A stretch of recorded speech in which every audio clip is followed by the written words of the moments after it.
Eh, Baik, Assalamualaikum warahmatullahi wabarakatuh. Selamat pagi semuanya. Masih kurang satu ya, nggak apa-apa. Kita bisa mulai. Eh, di antara sekian peserta, kemarin udah banyak yang ikut skill lab ya. Jadi sudah banyak yang bisa docking. Apakah ada yang belum bisa, khususnya dengan plan?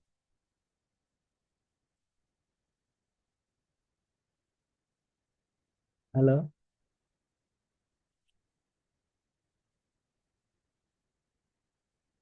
bisa didengar suara saya?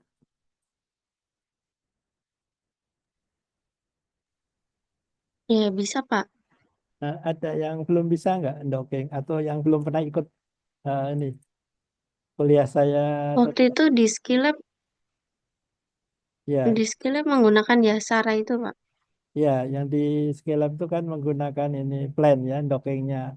Tapi katanya ada yang tidak ikut ya. Siapa yang tidak ikut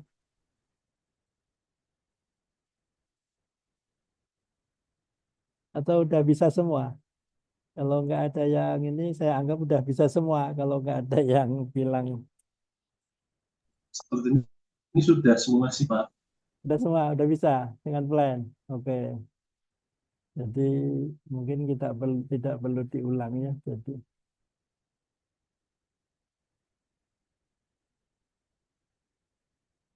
baik, saya akan mulai dengan ini. Jadi sebelum ke topik ya, saya akan membagi apa ini tentang bagaimana kita menjadikan desainer ya, drug designer ya, desainer obat ya. Ini salah satu apa namanya, tapi enggak semua akan saya kasih ya.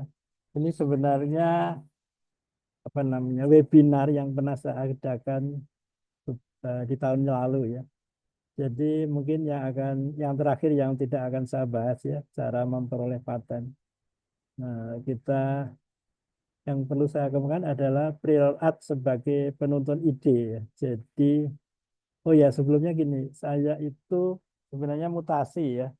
Jadi saya mutasi ke farmasi UGM tahun 2005 ya. Dari Fakultas Kedokteran Universitas Andalas Padang ya. Nah, saat tahun 2025 itu saya sudah 20 tahun ya di Padang. Pertama kali saya di kedokteran, itu murid saya tidak ada yang seumuran saya. Kebanyakan lebih tua dari saya ya, karena saya ngajar di koas ya.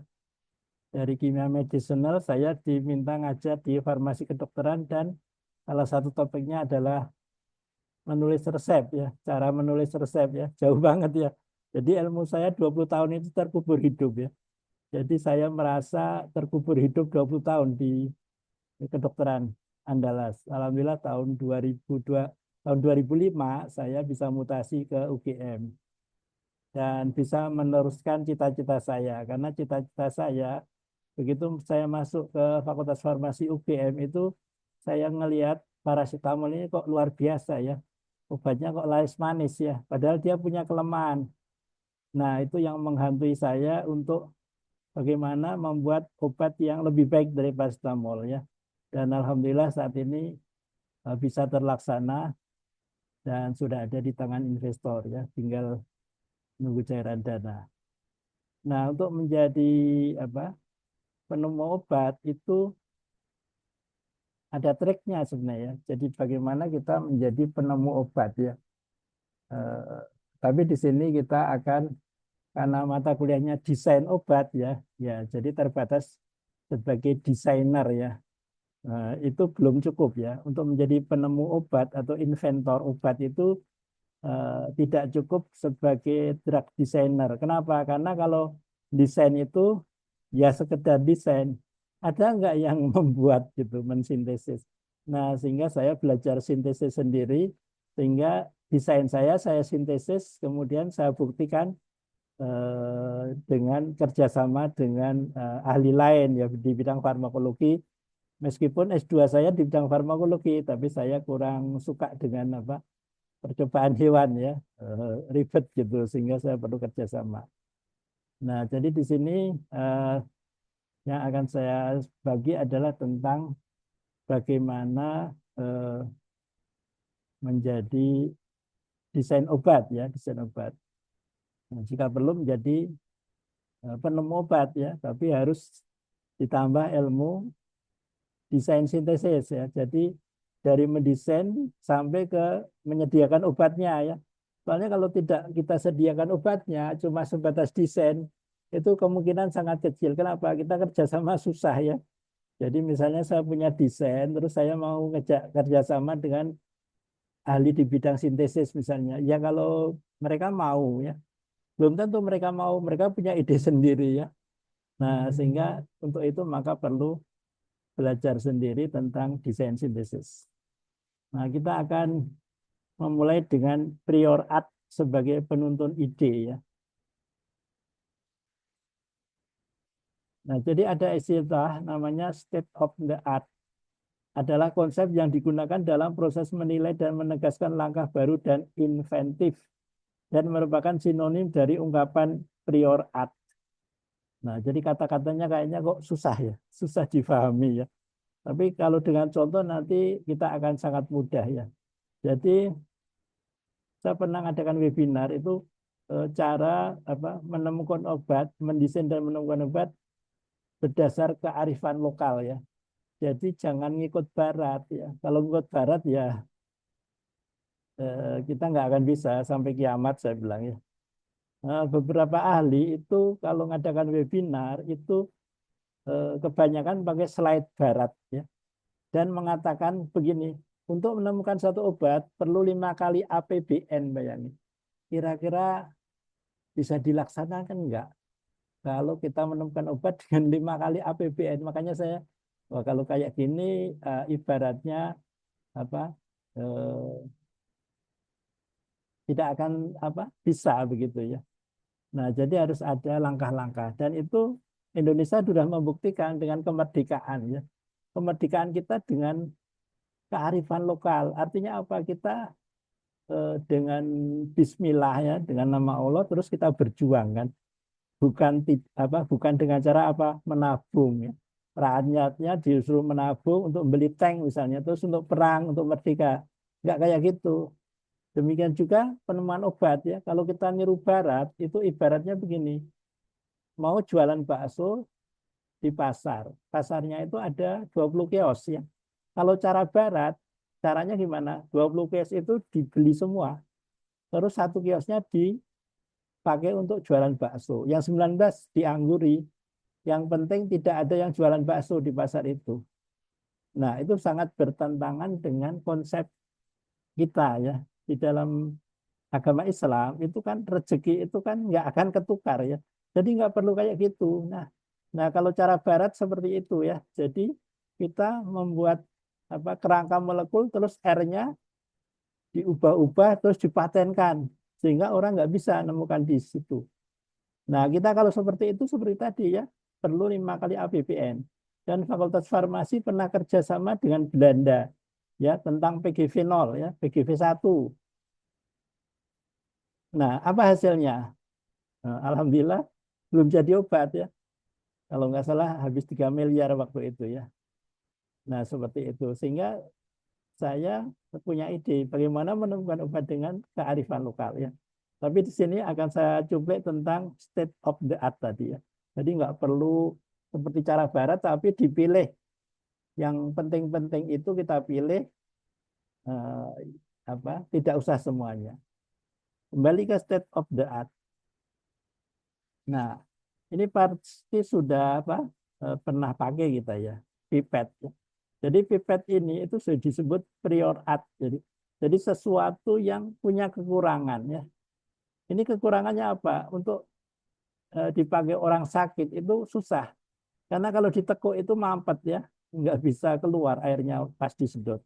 Sehingga dibuatlah cincin-cincin seperti ini, seperti sebelah kanan ini, sehingga bisa dipakai oleh orang yang berbaring ya, jadi ditekuk gitu terus diisep. Nah, Ini namanya, yang kiri namanya prior art seperti ini. Ini yang apa, penemunya ini udah kaya ya, banyak uangnya ya. Tapi dia tidak berpikir kalau ini bisa dipakai untuk apa, cagak make ya misalnya. Cagak make itu juga menggunakan konsep seperti ini, tetapi tidak diklaim sama penemunya sehingga itu bebas ya. Tidak, kalau seandainya itu diklaim, wah dia untungnya banyak lagi itu ya, royaltinya banyak banget ya. Yang kedua adalah rate slating ya. Eh, Mungkin ada yang pakai rate slating, bisa dicek mereknya apa ya. Kalau yang merek YKK seperti kanan ini itu sudah di modifikasi, dikasih apa, cenilan di sini sehingga pas ditutup itu ngunci sehingga nggak akan melorot ya. Tapi kalau merek lain itu bisa melorot pas kita jalan, melorot ya. Dulu pernah ada guru bahasa pas ngajar di depan kelas, biasanya kalau putri-putri siswi itu kan di depan ya. Nah, siswinya pada cekikian, terus gurunya nanya, kenapa kok pada ketawa? Maaf Pak, resetting Bapak terbuka katanya. Nah, itu karena beliau nggak pakai YKK ya. Nah, ini saya terapkan dengan paracetamol. Paracetamol itu punya kekurangan, maka bisa kita perbaiki menjadi obat yang lebih baik. Period lainnya, aspirin ya, aspirin. Mungkin pernah ada yang ikut kuliah saya. Aspirin kira-kira kelemahannya apa? Ada yang bisa bantu jawab? Dia banyak sekali kegunaannya ya. Nah, tapi ada satu kelemahannya. Apa aspirin coba? Halo?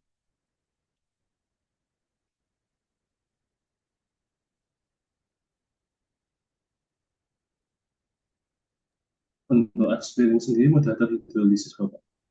Bagaimana? Untuk aspirin sendiri itu mudah terhidrolisis, Bapak. Terus akibatnya? Mulai dari ikatan esternya. Di situ. Ya, akibatnya apa? Ya, kelemahannya apa dia?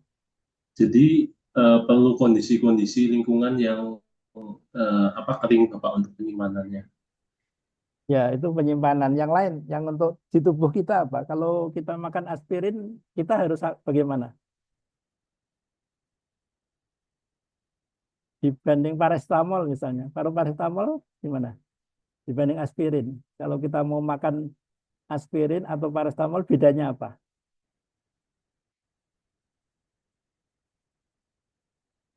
Yang lain? Ada yang pernah makan aspirin nggak? Ada efek pendarahan. Itu justru dimanfaatkan ya, dimanfaatkan menjadi antiptalet ya. Nah, ini ada cerita juga ini tentang pendarahan itu ya. Jadi kalau kita mau operasi itu nggak boleh makan aspilet. Jadi aspilet itu aspirin dosis rendah ya. Dulu belum diketahui, terus terakhir diketahui bahwa dia bisa untuk pengencer darah sehingga bisa untuk jantung koroner. Nah, ada pasien semalam makan aspilet, paginya operasi. Tidak ditanya sama dokter ya. Mungkin dianggapnya nggak makan apa-apa gitu ya. Pasiennya juga nggak cerita. Begitu dioperasi, apa yang terjadi tadi? Karena bisa mengencerkan darah, jadi pas dioperasi ya seperti itu, menyembelih korban ya. Darahnya muncrat, tidak bisa terbendung. Akhirnya apa? Meninggal. Untungnya pasien dan keluarganya, pasiennya jelas sudah meninggal ya. Keluarganya untungnya nggak tahu kalau itu sebenarnya malpraktek itu. Karena dokter tidak nanya semalam makan apa. Nah, seperti itu. Nah, kebetulan saya waktu itu di kedokteran. Jadi mereka cerita tidak nyangka kalau saya bukan dokter kan. Oh, untungnya katanya tidak tahu. Jadi ya, memang kematian itu bukan karena apa? Karena dioperasi, bukan. Kematian itu karena jatah hidupnya sudah habis. Nah, yang lain lagi kira-kira siapa ini sambil berkenalan? Afiyah. Nah, Afiyah. Kira-kira kalau makan aspirin harus apa? Kita harus bagaimana?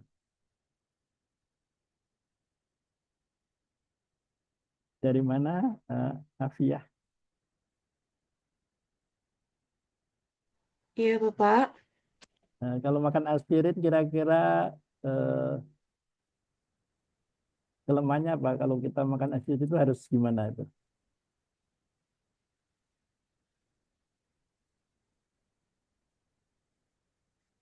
Dia dapat pendarahan Bapak sama iritasi lambung seperti Nah, itu Pak. betul ya. Itu kelemahannya. Jadi harus apa? Pada saat kita makan aspirin, boleh nggak lambung kosong kita? Tidak boleh Bapak. Tidak. Kalau paracetamol boleh nggak?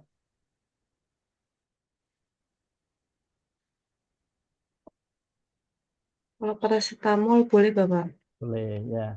Nah itu ya. Nah kita kembali ke sini ya. Terima kasih. Jadi jawabannya 100 ya. Kita akan kembali ke sini. Jadi kalau gitu,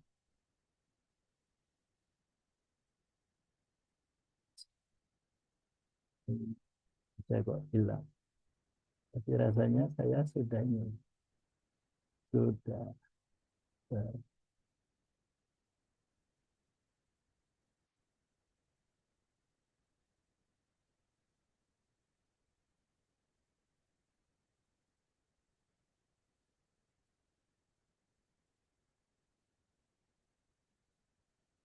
Oke, kita kembali ke sini ya. Jadi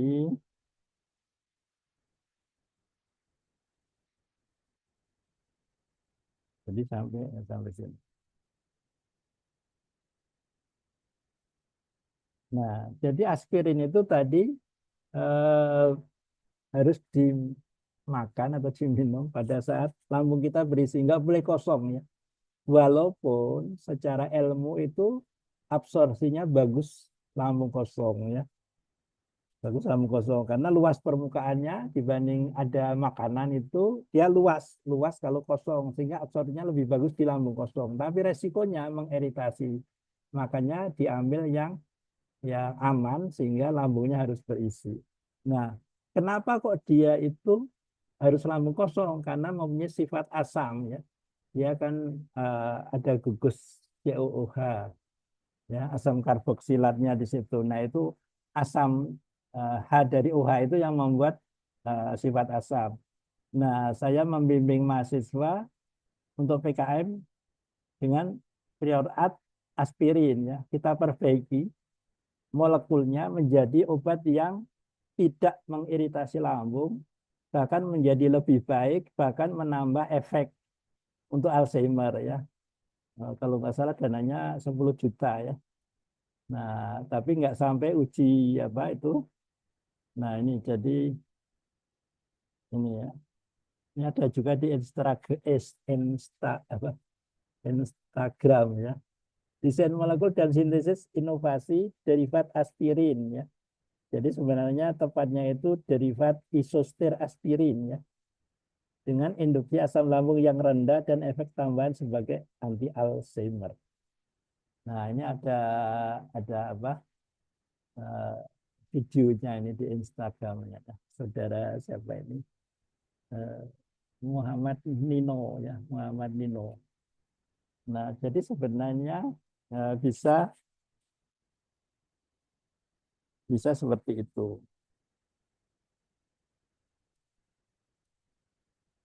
Nah,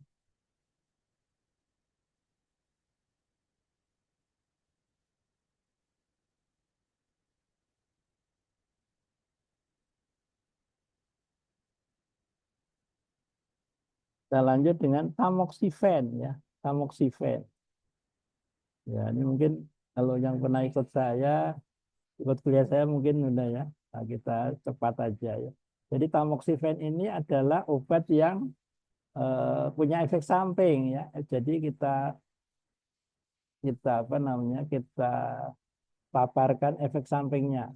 Kemudian kita perbaiki ya. Kita perbaiki dengan eh, cara pemberian yang berbeda yaitu BNCT ya, BNCT. Ngomong-ngomong sudah tahu belum BNCT di farmasi? Jadi mahasiswa S2 jangan sampai tidak tahu ya. Ada yang sudah tahu ini BNCT farmasi?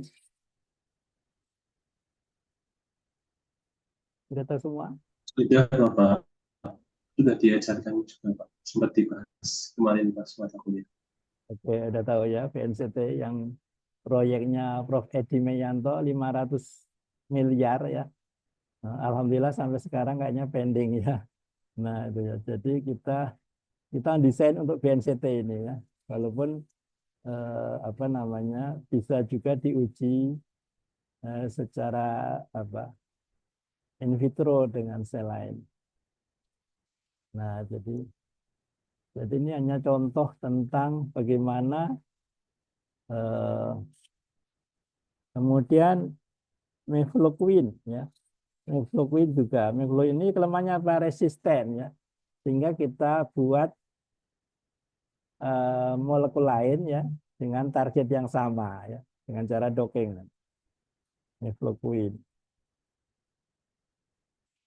Ya, jadi mefloquine ini harus targetnya sama ya. Molekulnya berbeda. Kodokinya berbeda sehingga menjadi lebih poten dibanding mefloquine ya. Jadi ini mefloquine-nya ada -94 ya. Desain saya -100-an ya. Targetnya sama dengan mefloquine. Ini tentang state of the art ya atau prior art ya. Kemudian penisilin. Nah, penisilin juga ya. Jadi penisilin itu udah banyak yang apa? Sudah banyak yang resisten terhadap penisilin ya. Juga banyak yang alergi. Nah, sayangnya saya pernah ketemu peneliti dari waktu itu namanya Puspitek ya. Sekarang mungkin udah dilebur dari BRIN ya. Puspitek ya. Nah, katanya di sana itu banyak alat-alat baru datang dari Jepang ya. Tapi udah beberapa tahun yang lalu ya. Datang dari Jepang itu apa? Membuat penisilin. Waduh, saya sangat sedih sebenarnya. Kenapa kita menguplek-uplek penisilin ya? Nggak ada satupun temuan obat dari Indonesia. Apakah separah itu ya farmasi kita? Rasanya enggak rasanya. Tapi karena kebijakan kita atau mindset kita dibuat apa menemukan obat itu susah, ya susah gitu ya. Jadi saya kalau ngomong penemuan obat baru gitu di fakultas dibully ya untuk diajak apa nyari teman ngobrol itu susah ya susah gitu ya susah ya. Bahkan saya pernah diundang apa sama Pertamina sebagai peserta webinar ya. Oh ya, Indonesia itu katanya tahun 2024, ini udah 2025 ya. Katanya stop impor paracetamol ya. Sehingga waktu itu sampai sekarang kayaknya belum deh.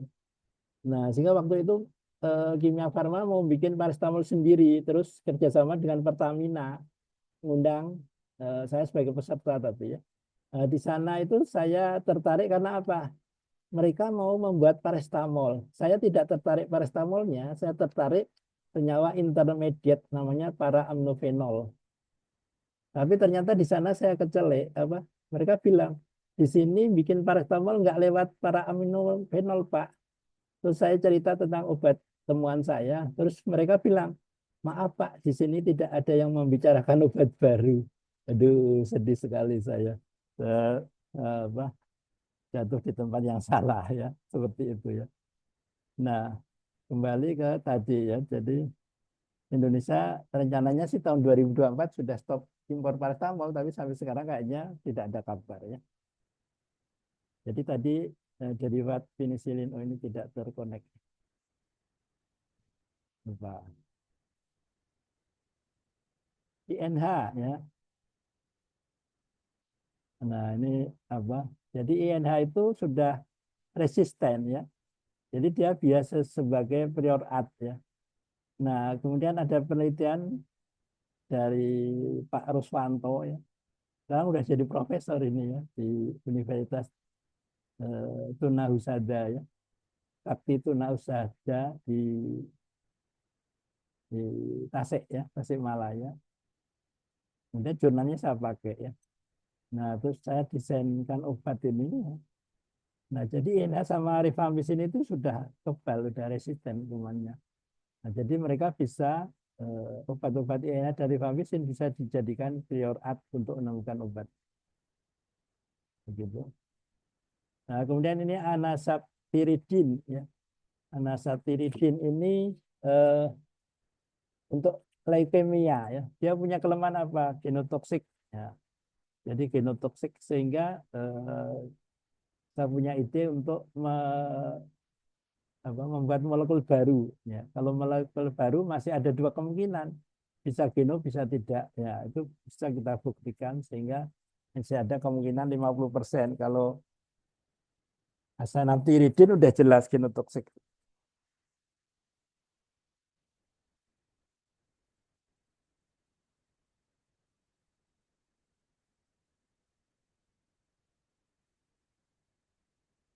Nah, seperti itu. Sebelum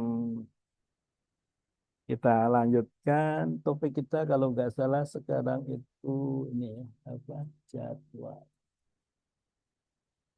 Jadi karena waktunya terbatas, akan saya sampling ya. Jadi tidak semua bisa kita kemukakan di sini. Ya, jadi di sini ini waktunya kayaknya 3 kali 50 ya. Kita sampai jam 10. Jadi kita topik besarnya adalah reseptor sebagai target obat ya. Sebagai target obat di sini ya. Jadi karena waktunya terbatas, tentu kita akan sampling.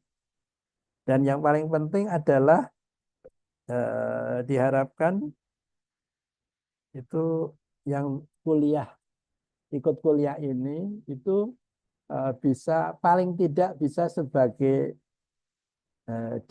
desainer ya. Jadi drug designer, bisa merancang obat ya, merancang obat ya. Tapi ya itu tadi, kalau sekedar merancang, kayaknya rancangan kita ini bermanfaat enggak. Nah, itu kita harus kerjasama dengan bagian sintesis dan bagian farmakologi. Jadi perlu dua ahli dan ini tidak gampang. Tapi kalau kita sampai sintesis, kita kerjasama dengan farmakologi gampang ya. Karena farmakologi senang banget itu ya. Ada obat baru diuji gitu, senang banget ya. Nah, seperti itu. Sampai sini dulu. Ada pertanyaan? Silakan.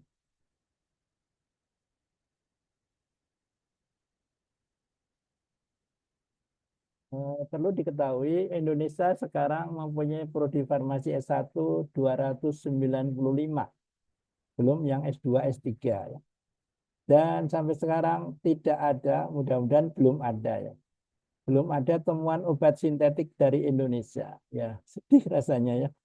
Jauh banget ilmu kita dibanding ilmunya Prof. Habibie ya. Prof. Habibie itu bisa bikin pesawat R80 itu paling efisien di dunia.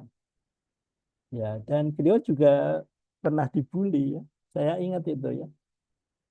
Ada yang bilang pesawat ciptaan Pak Habibie nggak usah ditembak, jatuh sendiri katanya. Luar biasa ya menghinanya.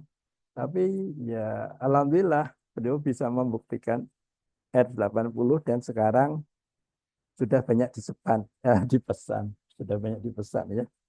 Ya, Indonesia juga sebenarnya sudah terkenal ya, tapi masih perlu bukti ya. Yang pesan udah antri berapa tahun katanya ya mobil SMK. Tapi kayaknya sampai sekarang kok nggak kelihatan. Ada pertanyaan sampai di sini?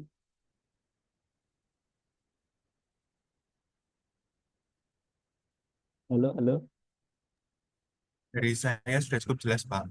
Itu Dari jelas. saya belum ada pertanyaan, Pak. Baik, ya, ada jelas. Oke, kalau gitu. Nah, jadi akan saya oh ya, sebelumnya kalau nggak salah ada tugas ya. Ada kesulitannya nggak tugas yang proyek itu? Kalau nggak salah, soalnya nggak saya bahas itu ya. Jadi kalian kan suruh mendesain dengan dongeng. Terus nanti dari dongeng itu dihubungkan dengan HKSA ya. Udah sampai mana ini yang dikerjakan?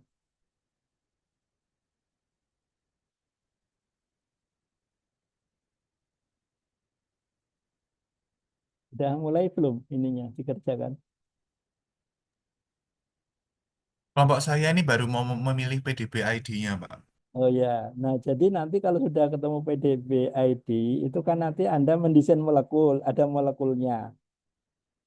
Nah, terus dari situ kan kalian kalau nggak salah itu disuruh mengoptimasi ya, mengoptimasi dari molekul itu. Nah, itu bisa dilakukan dengan HKSA. HKSA, tapi di sini HKSA-nya bukan yang asli tapi yang kita modifikasi ya menjadi HKSS. Jadi hubungan kuantitatif, struktur dan skor docking. Dan itu sudah saya buktikan dengan membantu dosen di farmasi dan sudah masuk jurnal ya. Jadi ceritanya beliau mengisolasi dua molekul dari tanaman, kebetulan kerangkanya sama. Terus diuji anti kanker secara in vitro. Ada efeknya tapi tidak bagus. Terus saya olah lewat HKSH. Saya olah lewat HKSH, saya buat database ya. Database berapa puluh itu, atau 8 ya mungkin. Enggak banyak. Terus itu saya dokengkan. Nah, jadi ada hubungan antara struktur dan skor docking. Itu kita buat garis persamaan dengan Bilkisar. Kemudian kita desain molekul. Nah, desain molekulnya itu menggunakan Bilkisar itu terus eh, kita modifikasi tapi secara sederhana ya. Kita cara dengan cara yang sederhana yaitu kita esterifikasi. Kemudian dari hasil itu diketahui bahwa skor dockingnya bagus banget. Terus kita buktikan, kita sintesis, kita buktikan, kita uji in vitro lagi. Ternyata hasilnya bagus, lebih bagus dari yang ditemukan itu. Nah, jadi seperti itu caranya. Sebenarnya yang sudah saya bagi itu waktu saya webinar di kedokteran Universitas Andalas ya. Itu desain anti COVID, kemudian anti COVID itu kita modifikasi lewat HKSA dan hasilnya memang kebetulan desainnya udah bagus sehingga memang bagus begitu. Baik, nanti kalau ada pertanyaan kalau kita di luar kuliah juga silahkan ya kalau ada kesulitan dalam melaksanakan tugas.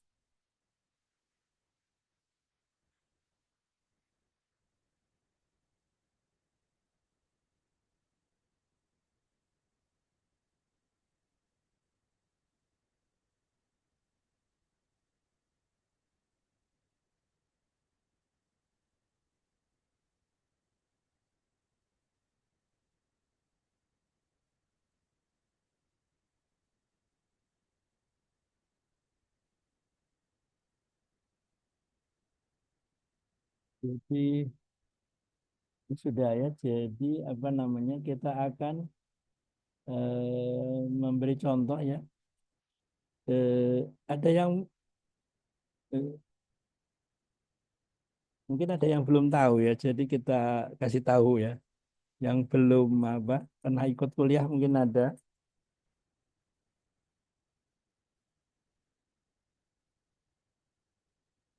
Jadi kita menggunakan dockingnya menggunakan plan ya. Penemunya adalah Thomas Egner ya dari Jerman ini ya. Ya, dari Jerman. Ini aslinya itu bekerja di Linux ya sama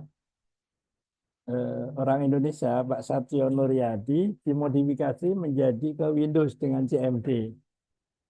Yang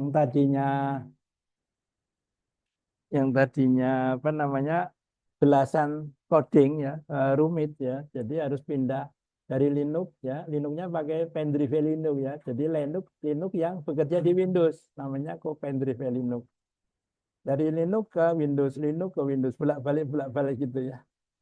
Nah, itu sangat sulit ya, sehingga buku-buku saya yang dulu seperti itu.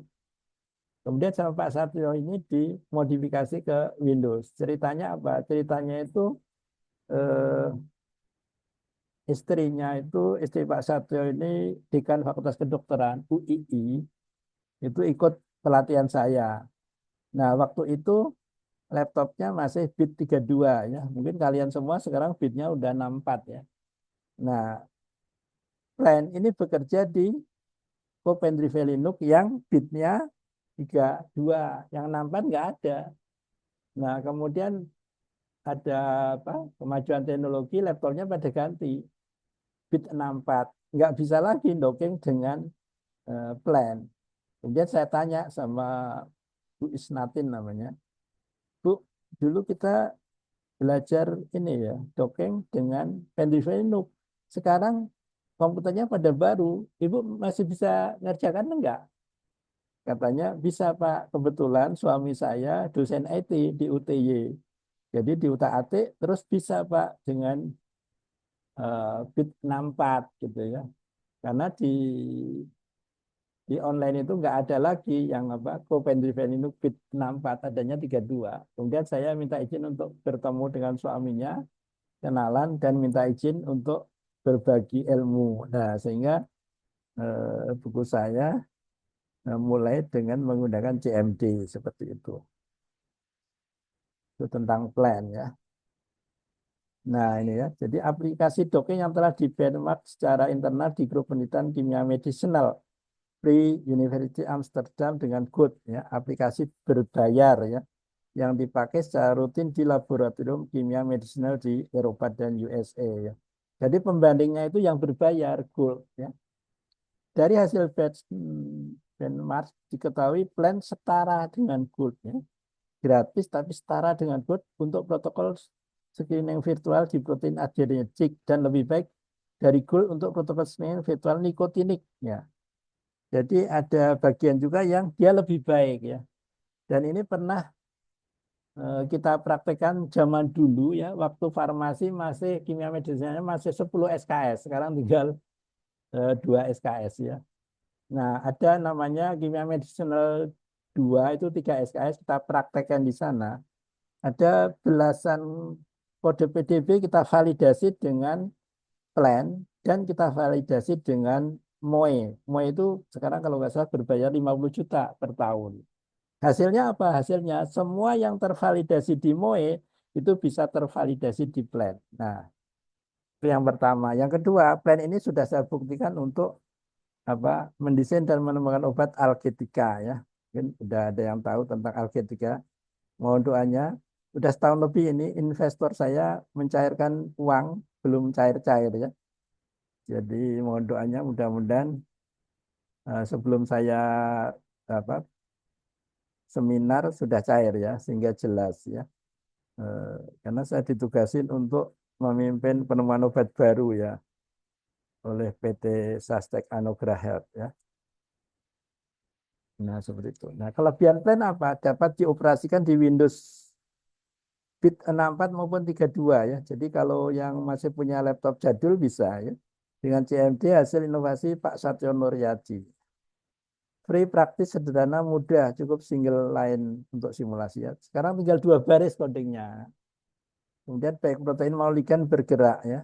Hasil docking dapat divisualisasi di software lain, skor docking puluhan sampai ratusan ya. Yang perlu diketahui di sini skor dockingnya tidak punya satuan energi ya.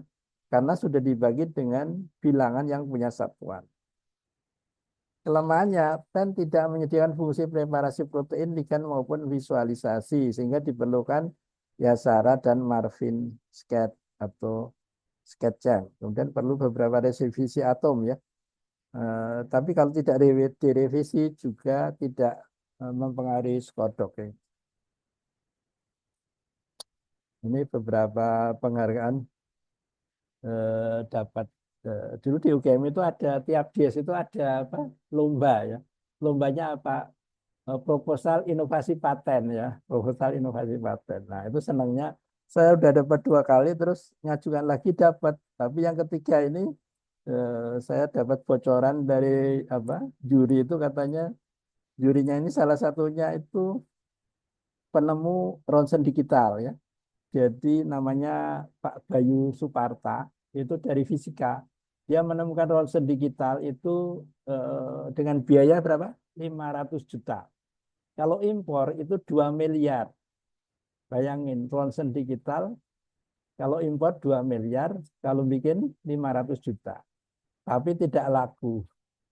Ya, ini kan Indonesia aku ya. Jadi kenapa kok tidak laku? Karena importer nggak dapat untung kalau membeli punyanya Pak Bayu ya. Tapi kalau impor 2 miliar paling enggak berapa persen untungnya ya. Nah, sehingga 32 tahun Pak Bayu ini nyari investor nggak dapat ya. Nggak dapat, tapi sekarang udah dapat namanya Modema ya. Modema itu membuat, tapi dia masih perlu dana karena dia hanya membuat ya, dananya dia nggak mau.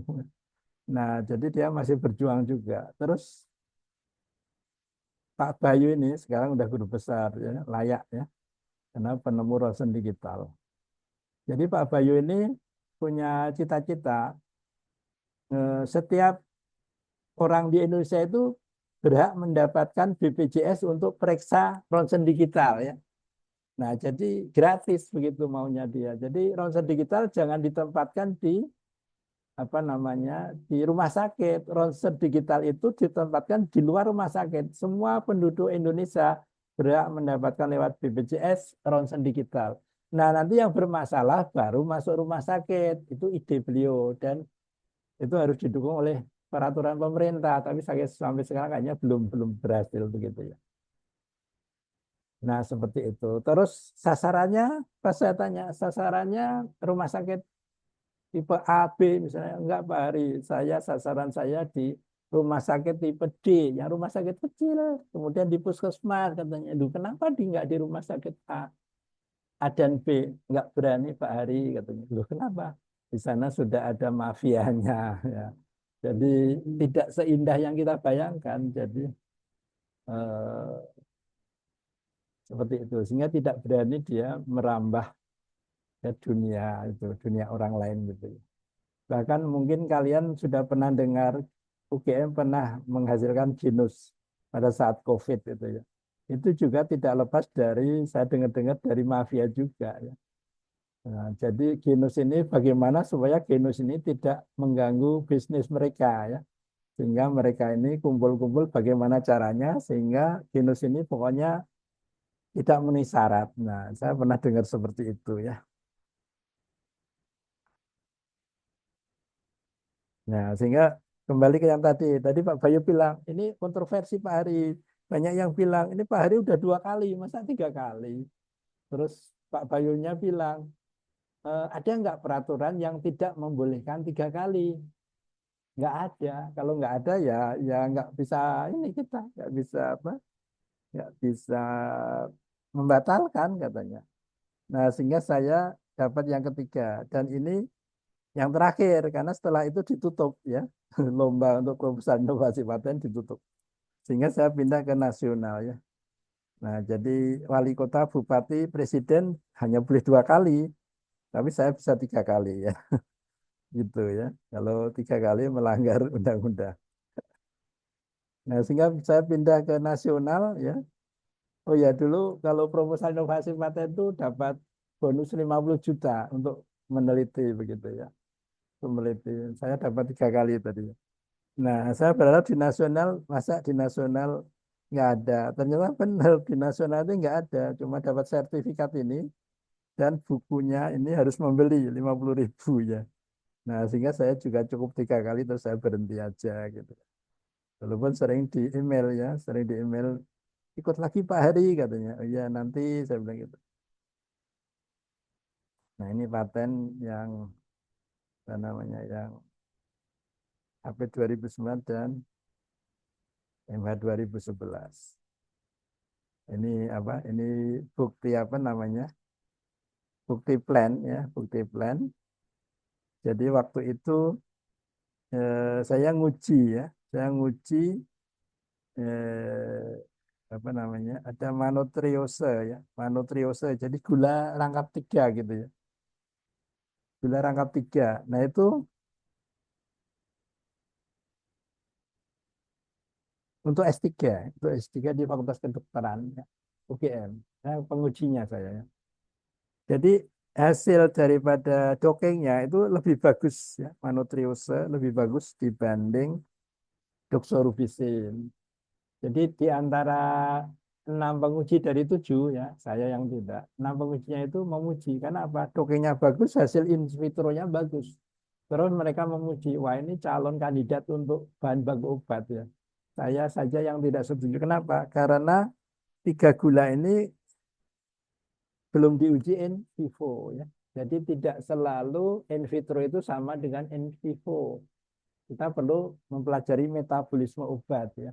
Sayangnya mata kuliah itu dulu saya dapat 2 LKS, sekarang hilang. Fakultas Farmasi hilang metabolisme obat. Saya nulis buku metabolisme obat hasil SCL para mahasiswa S1 waktu itu ya. Nah, sehingga ada kemungkinan 3 gula ini nanti terhidrolisa, pecah. Karena ada contohnya ya, hesperitin dan hesperidin. Hesperidin dan hesperitin ya. Jadi yang din itu mengandung gula, yang tin tidak mengandung gula. Didokengkan bagus hesperidin yang mengandung gula, terus diuji in vivo. Ternyata kok hasilnya sama. Oh, ternyata gulanya lepas ya. Nah, seperti itu. Jadi dokeng itu adalah simulasi interaksi obat reseptor dalam tubuh kita ya. Dalam tubuh kita. Jadi yang disimulasikan itu yang ada di tubuh kita. Nah, hesperidin itu nggak ada di tubuh kita karena udah terurai, gulanya lepas ya. Demikian juga kalau kita mendokengkan asetanilit. Asetanilit ya. Asetanilit itu inti bensin terus dimasukin bus NH, CO, CH3. Kalau paracetamol di posisi para ada OH-nya. Nah, kalau Anda mendokengkan asetanilit, itu kira-kira benar nggak? Saya ingin tahu. Mbak Indah dari mana ya?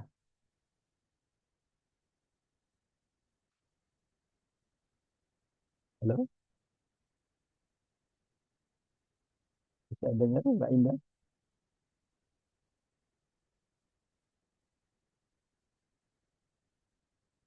Oh, ditinggal pergi. Alma? Iya, Pak.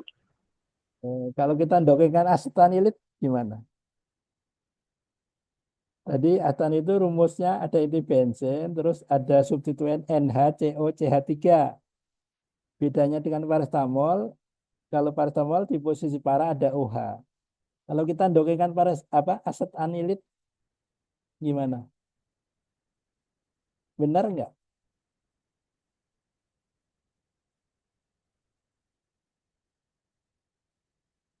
Jadi kalau ada soal dokengkan astanilit terhadap enzim siklooksigenase misalnya, apa yang Anda lakukan?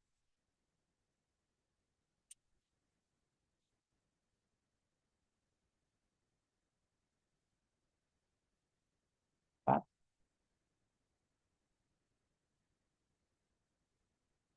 Mas Bakti ini kayaknya udah sering ya, sering. Namanya sering Selagi tadi, ya. jadi untuk daging sendiri, kita menyesuaikan hasil dari metabolisme di tubuh. Jadi kita lihat metabolit yang dihasilkan setelah proses biotransformasi di hati, biar sesuai dengan kondisi ada yang di dalam tubuh. Kalau asetanilit sendiri, itu biasanya kalau masuk secara per oral, itu biasanya mengalami metabolisme dengan penambahan gugus hidroksil biasanya. Oke, jadi kalau dokengkan astanilit, apa yang kita dokengkan? Jadi kita mendapatkan paracetamol, Bapak. Betul ya. Nah, itu banyak yang tidak memperhatikan di situ ya. Bahkan ada jurnal internasional itu mendokengkan hesperidin. Ya, ya salah. Di tubuh kita nggak ada hesperidin, adanya hesperidin ya. Jadi itulah perlunya belajar metabolisme obat. Semua obat yang ini hanya salah satu aja. Obat yang mengandung inti bensin tersubstitusi itu otomatis akan terhidroksilasi di posisi para. Ya, contoh yang lain tamoxifen. Tamoxifen itu dia strukturnya ada benzen tersubstitusi sehingga yang didokengkan hidroksitamoxifen. Untungnya dia itu menjadi ligan natif kode PDB 3ERT. Sehingga di 3ERT itu ligan natifnya OHT atau hidroksitamoxifen. Karena ada mahasiswa S1, Pak, saya tidak mendapatkan interaksi tamoxifen dengan enzim atau reseptor. Saya bilang sampai kiamat nggak ada ya. Karena apa? Karena yang berinteraksi adalah hidroksitamoxifen.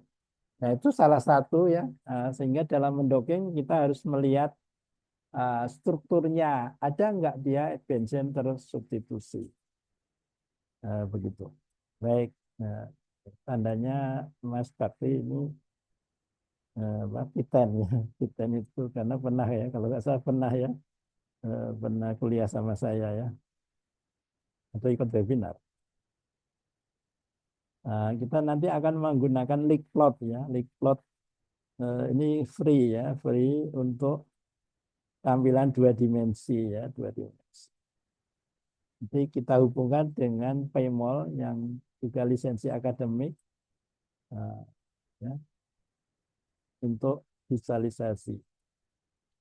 Nah, jadi kalau dihubungkan langsung ya, jadi nggak usah banyak pencetan, langsung untuk visualisasi 3 dimensi. Nah, jadi ini tentang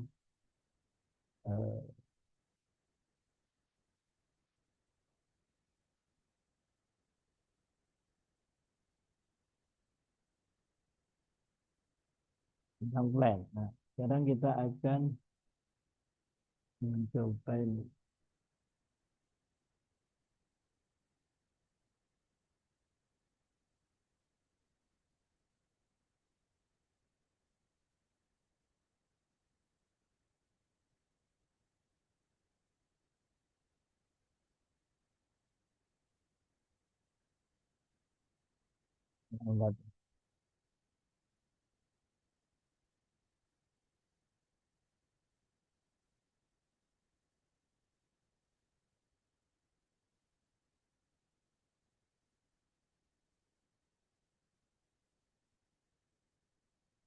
Tadi itu yang saya tampilkan tadi ya.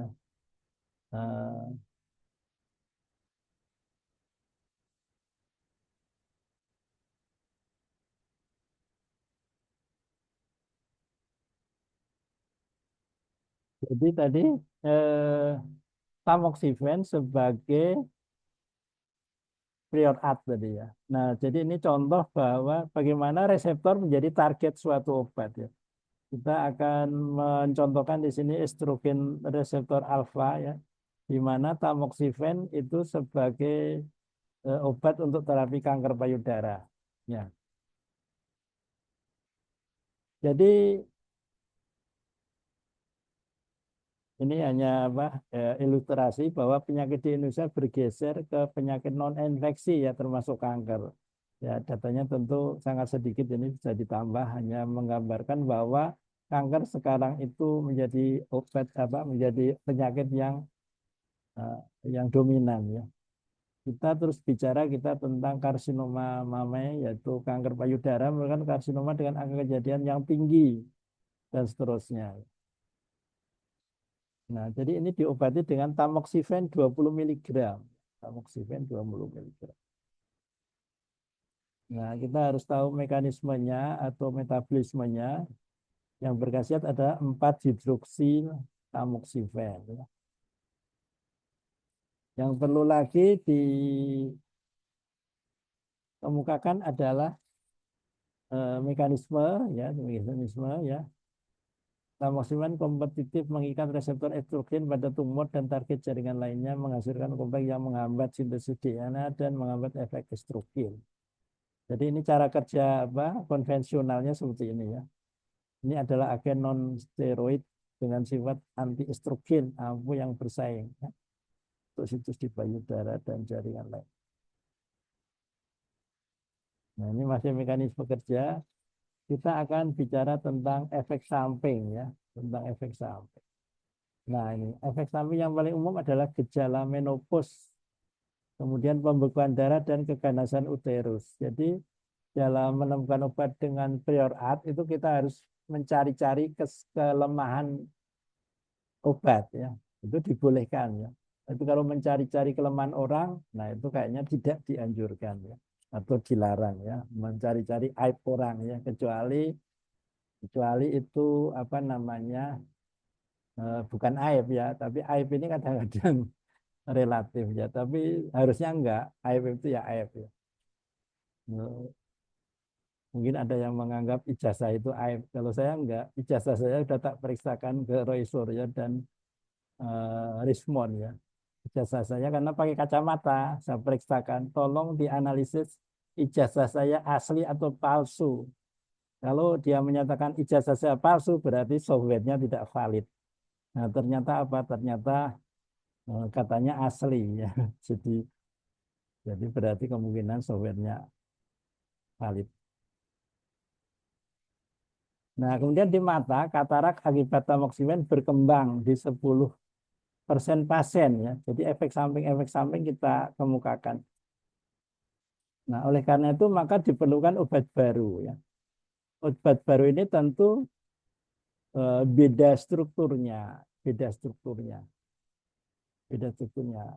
Dan juga beda mekanisme kerjanya sehingga kita mengenal yang namanya BNCT ya, BNCT. Jadi BNCT itu boron neutron capture terapi ya. Di Jepang sudah berkembang ini BNCT, makanya Prof. Edi Meyanto bekerja sama dengan 25 universitas di Indonesia dan di Jepang ya untuk membuat BNCT dengan dana 500 miliar. Gedung kita yang baru 8 lantai itu kalau nggak salah 70 miliar. Jadi kira-kira 6 gedung. Kira-kira 6 gedung lantai 8 dananya 500 miliar itu seperti itu ya. Untuk membuat satu molekul ya, satu molekul. Alhamdulillah saya tidak ikut ya, karena waktu itu saya masih sekolah ya. Saya masih sekolah dan kayaknya sampai sekarang masih pending ya. Pernah saya tanya ke Prof. Edi, bagaimana kabar BNCT? Ini pokoknya belum ya. Kenapa? Karena regulasinya juga belum ada. Kalau obatnya itu ada, regulasinya belum ada ya. Jadi masih. Ya. Kita kembali ke sini ya. Nah, jadi kita validasi targetnya ya. Jadi tadi kalau nggak salah ada tadi yang bilang sedang nyari kode PDB atau targetnya ya. Jadi nanti divalidasi ya. Harus validasinya harus itu ya. Ada juga jurnal yang membolehkan validasi itu RMSD bisa di bawah 3 ya. Nah, tapi kalau di bawah 2 lebih bagus ya. Tapi kalau kepepet itu bisa pakai jurnal itu. Ada jurnal yang mengatakan boleh di bawah 3 ya. Itu kalau kepepet ya. Kalau enggak ya diusahakan supaya di bawah 2. Kemudian nanti kita validasi tadi, kita preparasi protein. Kemudian kita preparasi replikan dengan Yasara ya, kemarin sudah pada praktek. Kemudian preparasi ligan dari replikannya, kemudian kita dopingkan. Nah, jadi ini protein estrogen reseptor alfa. Ini kalau dibuka dengan Marvin space ya. Nah, di sini tamoxifennya dalam bentuk OHT, hidroksitamoxifen ya. Karena metabolitnya adalah tamoxifen ya. Hidroksitamoxifen metabolitnya. Jadi kalau dopingkan tamoxifen ya salah, dan itu efeknya jauh banget begitu. Ini ada airnya. Saya pernah nyoba juga bagaimana kalau kalau dengan air ya. Ada jurnal yang mengatakan doping dengan air dan tidak itu yang pakai air itu mendekati kenyataan ya. Tetapi kenapa prosedurnya dihilangkan? Karena untuk meringankan laptop kita, juga karena perlakuannya sama antara validasi dan uji molekul, jadi kesalahannya tidak maksudnya bisa dieliminir begitu ya. Tapi saya pernah nyoba bagaimana kalau air saya sertakan sekitar 7 gitu ya di dekat ligannya, ternyata bisa memperbaiki RMSD ya. Gitu. Jadi kita validasi dulu. Nah, ternyata RMSD-nya 1,4277 angstrom. Nah, jadi RMSD itu adalah root mean square deviation, RMSD. Ini ada cerita ya. Jadi kita santai aja ya, cerita-cerita. Saya bikin proposal untuk S3, validasinya pakai RMSD. Saya ingin mendesain molekul dengan RMSD.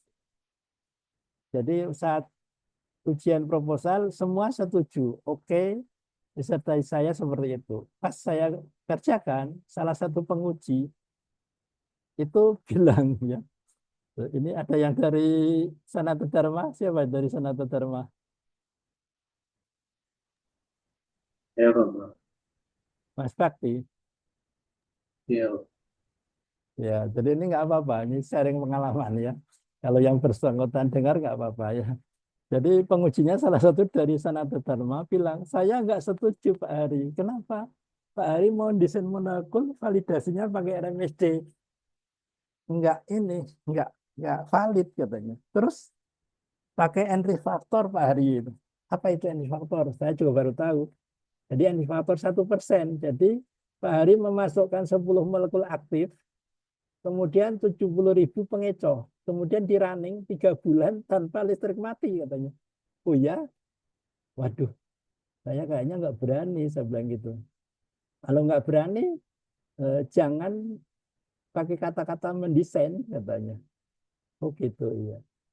Bapak pernah, saya pernah melakukan entivator 1%, 3 bulan laptop saya hidup terus. Sampai rusak katanya. Sampai rusak kok nyuruh saya rusak ya. Akhirnya apa? Akhirnya beliau ya bersikeras. Akhirnya saya lapor ke promotor saya, Prof. Umar ya. Prof, ini ada penguji dari Sanata Dharma mintanya entivator. Kalau enggak boleh judulnya itu desain. Katanya, oh, kalau gitu ya harus nurut katanya. Tapi gini katanya, eh, kalau itu dirasa benar, nanti kalau sudah lulus ya katakan aja desain molekul pakai RMSD validasinya nggak apa-apa katanya. Oh ya. Nah supaya disertasi saya tetap pakai kata desain ya desain, maka molekular docking tidak saya pakai untuk memprediksi, tapi untuk mengevaluasi. Ya itu. Tapi kalau sudah lulus silakan katanya. Nah, sehingga itu yang saya laksanakan. Saya desain itu pakai kerapatan elektron ya. Nah, sehingga judul saya tetap desain molekul begitu ya. Jadi sangat berkesan saya sama beliau dan dan berkesan lagi pada saat saya minta tanda tangan kan saya sudah lulus ya. Saya sudah lulus kemudian minta tanda tangan beliau terus bincang-bincang gitu terus beliau bilang, Pak Ari, ada apa? Beliau itu lebih muda dari saya, dosen Sanata Dharma. Ya. Terus beliau bilang gini, saya mau publikasi Pak Ari. Oh iya, terusnya. Tahu nggak Pak Ari, apa yang mau saya publikasi? Saya mau publikasi, saya mau mematah-matahkan disertasi Pak Hari katanya. Saya senyum. Oh silakan, yang penting saya sudah lulus. Mau dipatah-patahkan disertasi saya, monggo, saya bilang gitu. Alhamdulillah yang mau dipatah-patahkan ini molekulnya sekarang ada di PT Sastek Anugrah Health ya. Begitu ya. Ada lagi, ya, beliau belum puas ya. Masih penasaran sama saya sehingga apa? Sehingga berapa tahun setelah lulus ketemu saya di parkiran ya, di parkiran Fakultas Farmasi UGM. Saya dipanggil, Pak Hari, Pak Hari, sini ada apa? Wah, kayaknya penting ini. Ini Pak Hari masih sering ngajar docking. Ya masih kan bisa saya cuma itu saya ngajar yang untuk yang apa yang baru-baru lah kalau ahlinya kan saya nggak kompeten. Ngapain masih ngajar kayak gitu? Udah nggak model Pak Ari. Sekarang itu modelnya molekuler dinamik. Jadi molekuler docking itu udah kuno, udah nggak laku Pak Ari. Yo nggak apa-apa ya. Ya seperti itu ya. Bahkan saya pernah juga dinilai untuk merusak komputasi. Kenapa? Karena waktu saya mau belajar komputasi docking itu saya dikasih literatur banyak banget. Terus saya baca, waduh ini kok berat banget ya. Kalau saya harus membaca dan mengerti semua hal ini kayaknya berat. Orang akan tidak berani belajar docking ya. Ibaratnya ada orang mau beli mobil, mau pakai mobil gitu, terus dia harus paham tentang mesinnya, tentang ukuran bannya, tentang skrupnya, pokoknya yang dipelajari oleh Fakultas apa Teknik Mesin misalnya. Wah ini kan, nah bagi saya kalau mau beli mobil kan yang cukup, yang apa paling penting kan tahu fungsi rem, tahu fungsi gas, tahu bannya itu ngembos enggak ya, tahu belok kanan belok kiri, maju mundur itu aja menurut saya. Nah belajar docking juga gitu. Jujur saya teorinya nggak banyak ya, yang penting-penting saja begitu ya. Sehingga saya dinilai saya itu merusak tentang molekuler docking. Nah, seperti itu ya. Nah, beliau sudah profesor sekarang ya, jadi seperti itu. Kita lanjut. Nah, kemudian nanti kita doggingkan senyawa uji ya. Kita doggingkan senyawa uji. Nah, ini saya coba untuk mendokengkan kurkumin, kemudian yang lainnya. Walaupun kurkumin ini juga masih apa? Banyak perdebatan sebenarnya. Kurkumin ini yang berfungsi itu kurkumin atau metabolitnya. Nah, ini masih banyak yang mendokengkan dengan kurkumin, termasuk saya karena orang masih mendokengkan kurkumin walaupun ini masih misteri sebenarnya. Termasuk PGV0 ya, PGV0 yang ngetop di dunia, temuan fakultas farmasi itu ternyata baru beberapa tahun lalu itu diketahui cara menganalisis kadar di dalam darah. Karena selama ini syarat untuk obat itu adalah ada profil farmakokinetik.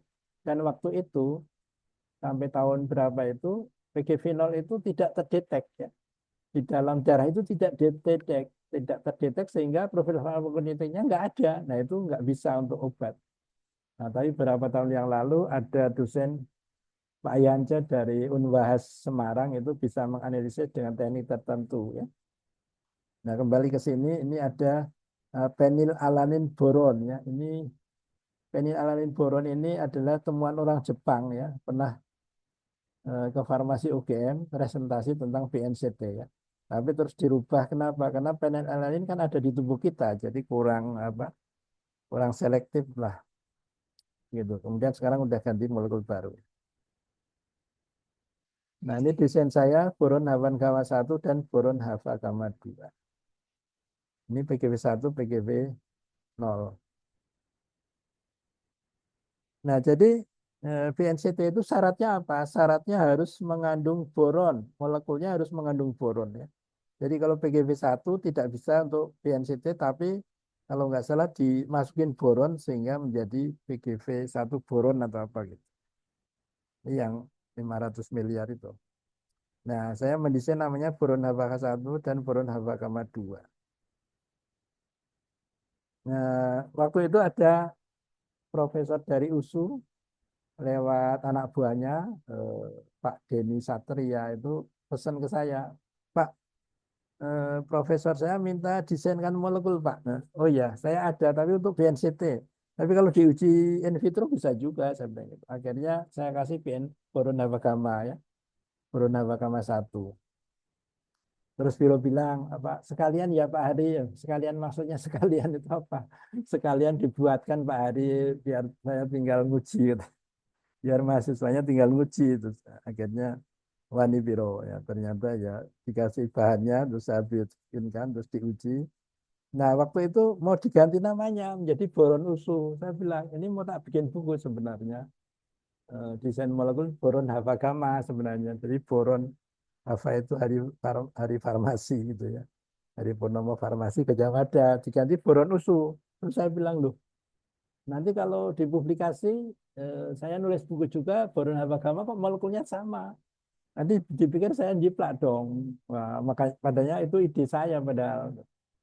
Ini aja saya bilang win-win solution.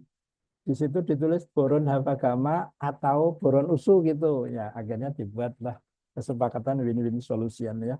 Dan diuji alhamdulillah ada efeknya juga begitu ya. Jadi walaupun tidak sebagus yang boron Hava gamma 2. Nah, jadi boron Hava gamma 2 itu seperti ini ya.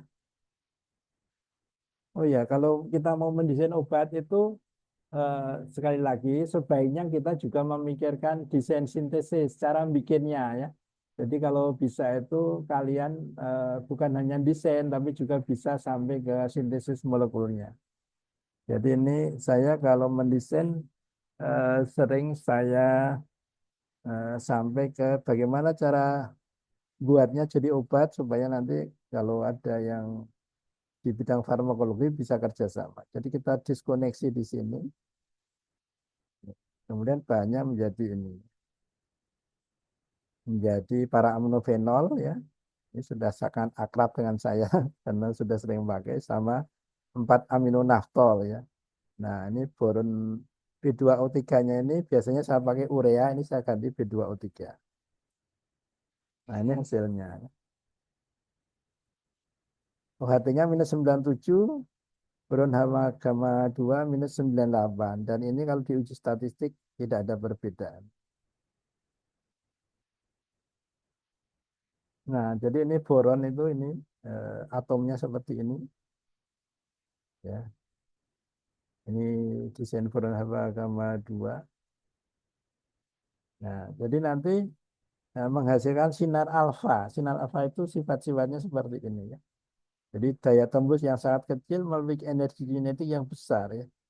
Menghancurkan sel hidup dan menyebabkan kerusakan biologis. Ya. Mereka bisa tersebar melewati tipis atau emas. Ya, ya jadi ini diskoneksinya, ini starting materialnya. Ini sintesisnya satu langkah.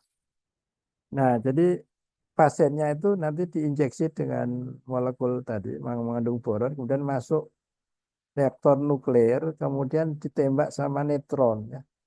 Nah, nanti boronnya tadi itu menghasilkan litium dan sinar alfa. Nah, sinar alfanya ini kan ada di situ karena dia molekulnya tadi nempel di target ya, sehingga alfanya juga di target itu langsung membunuh sel kankernya.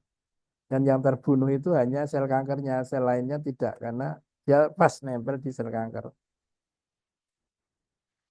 Nah, jadi seperti ini. Reaksi visi inti pada proses BNCT. Jadi nanti menghasilkan metabolit litium dan katanya litium itu aman ya, nanti dikeluarkan aman. Kelebihan metode terapi boron ini adalah presisinya hanya merusak sel target sedangkan sel lain aman. Ini kata peneliti utama Pusat Sains dan Teknologi Akselerasi Batan Yogyakarta, Profesor Yohanes Sarjono. Pernah satu mobil, satu seminar di Medan saya cerita-cerita dengan Prof. Yohanes Sarjono ini. Ini sekarang udah purna kayaknya.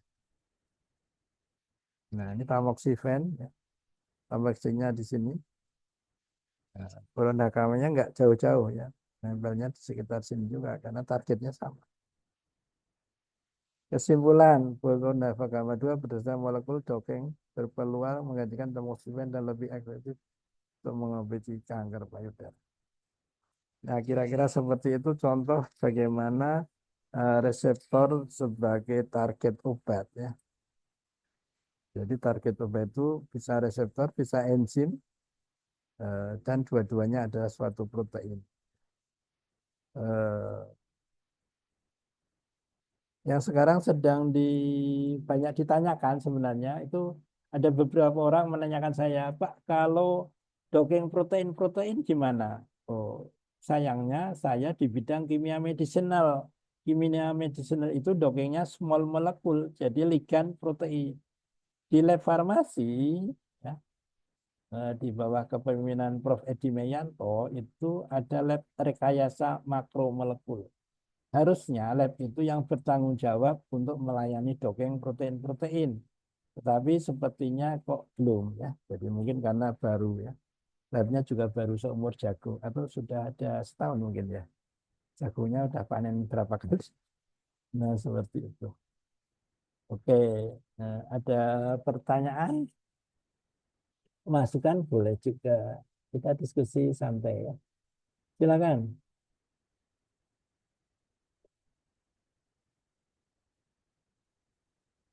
Nah,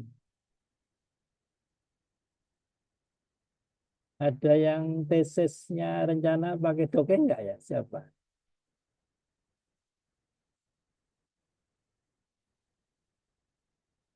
Nggak ada.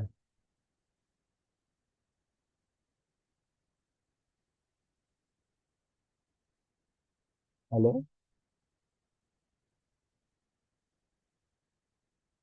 Halo ya Pak, Ya, silakan. Rian pakai ya bagaimana? tesisnya apa? Ada yang tesisnya pakai dokeng nggak ya? Atau Eh, sintesis? beberapa dari sini ada yang pakai docking Pak, ada sintesis juga. Ada, bagus itu. Siapa pembimbingnya? Pembimbing saya Pak Agung Bu Okta Pak. Oh ya, oke, Pak Agung buka obat nanti bagian dongeng. Pak Agung farmakologi. Oke. Eh, apa kalau boleh tahu bocorannya apa kira-kira topiknya?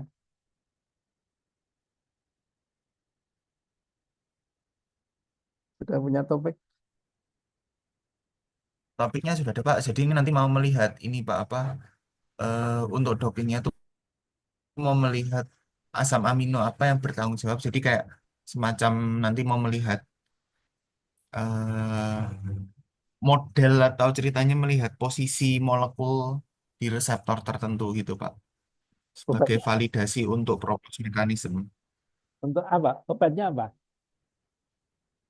Obatnya saya ada 4 Pak. Ada risperidon, aripiprazol, quetiapin, sama olanzapine Pak. Oh, gitu. Nah, ada sintesisnya atau uji in vitro? Enggak, tidak ada Pak. Saya full in silico Pak. Karena nanti ini sebagai studi pendahuluan saya lanjutkan nanti di S3 untuk farmakogenomik gitu Oh, Pak. oke. Terima kasih. Yang lain ada yang bisa ngasih bocoran tentang tesisnya?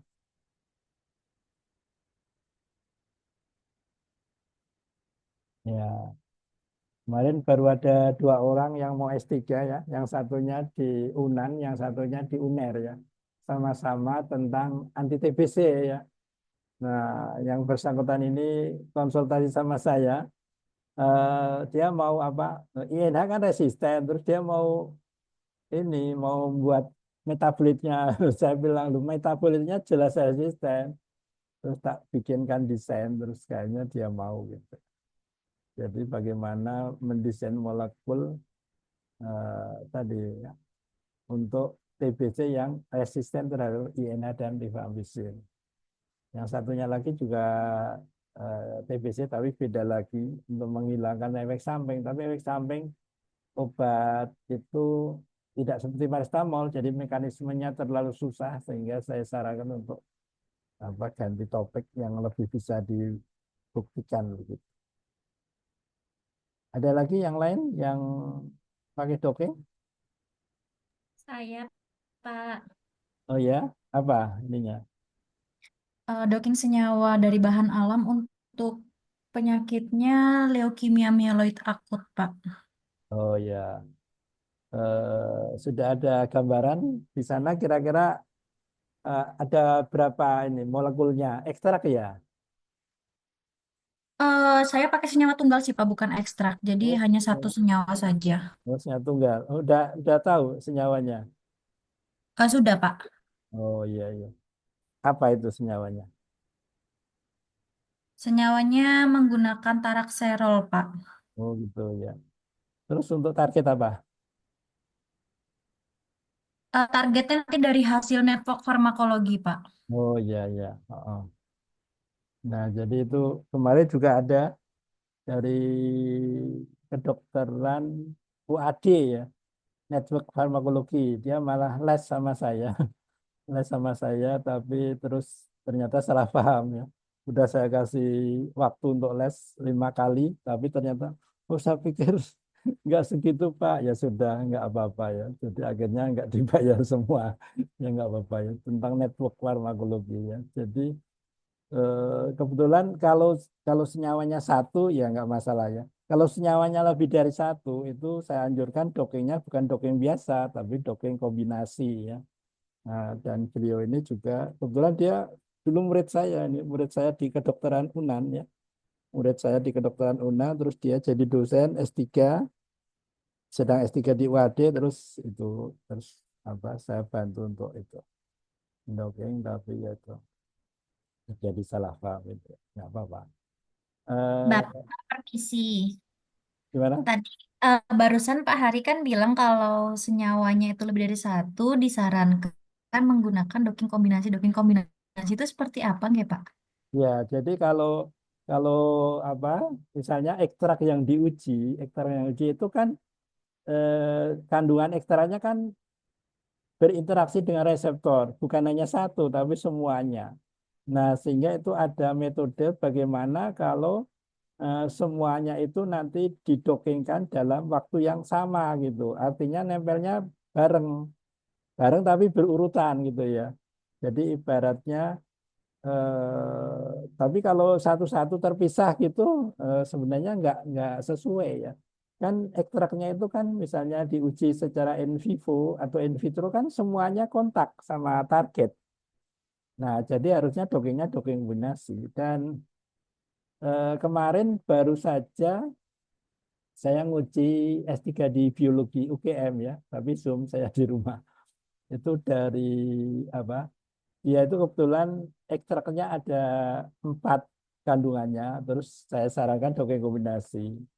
Jadi saya juga sudah nulis buku doping kombinasi dan di YouTube saya juga ada itu ininya prakteknya begitu ya. Jadi dan itu memang belum apa, ada cuma satu kalau nggak salah. Saya pernah jumpain dari peserta itu ada doping kombinasi yang di jurnal, tapi biasanya mahal softwarenya. Kalau yang pakai plan ini gratis ya, gratis. Nah gitu ya, jadi doping kombinasi. Jadi itu belum, kalau nyari jurnal paling ada satu itu ya. Belum banyak dibahas sama apa peneliti-peneliti gitu, doping kombinasi. Itu cocok sekali untuk memprediksi ekstrak ya. Jadi ekstrak kalau sudah tahu kandungannya kita doping kombinasi. Nanti ada kaidah-kaidah apa yang harus dipenuhi dalam doping kombinasi ya. Yang pertama itu adalah eh, suatu molekul obat reseptor terbentuk kalau skodoknya paling stabil ya, paling stabil dan itu dicontohkan dengan apa kombinasi ada 5 pabrik kalau nggak salah industri farmasi yang mengkombinasi paracetamol dan ibuprofen. Dari situ saya belajar bahwa kenapa kok mereka mengkombinasi ibuprofen sama paracetamol. Ternyata hasil dokingnya itu menjadi lebih stabil. Karena lebih stabil maka dosis paracetamol bisa diturunkan sehingga efek samping paracetamol bisa dikurangi lebih aman begitu. Dan molekul saya ini pernah ada yang salah paham ya. Jadi saya ada teman yang ngurus Alketika ini tetanggaan sama direktur Tempo ya. Direktur Tempo kan memproduksi Budrek. Di sana itu kan paracetamol sangat diperlukan kan. Nah, terus teman saya ini cerita kalau ada Alketika lebih bagus dari paracetamol. Nah, terus paginya itu udah nggak bisa dihubungin, terus ngabur nggak entah kemana gitu ya. Nah, dia salah paham. Dikira Alketika ini akan mengancam kehidupan paracetamol enggak. Alketika ini kan dari namanya kan Alketika, al itu Tuhan, Allah. Jadi ketika analgetik antipiretik. Jadi analgetik antipiretik pilihan Allah, bukan buatan saya. Saya mau desain para hidroksifenilurea tapi sama Allah dikirim dibelandakan jadi 1,3 bis para hidroksifenilurea. Nah, jadi Alketika ini kalau digabung sama paracetamol itu lebih bagus dan lebih murah dibanding kalau paracetamol digabung dengan ibuprofen. Jadi untuk orang-orang yang masih numpuk paracetamol, kalau mau pindah ke Alketika, ya itu paracetamolnya bisa dihabiskan dulu, ya. Nah, Alketika ini masih dalam proses, yaitu tadi ya. Saya selama ini dan banyak peneliti selama ini bilang penemuan obat itu paling susah adalah ketemu sama investor. Kenapa? Karena ada jalan yang namanya lembah kematian. Jadi pada saat ketemu investor ditanya, molekul Bapak berapa langkah reaksinya? 5 misalnya. Waduh, nanti mahal Pak obatnya, gelundung aja Pak di sini di lembah kematian. Atau misalnya molekul Bapak bahan bakunya impor, impornya wah mahal, mahal banget ini Pak, gelundung aja di sini Pak gitu ya.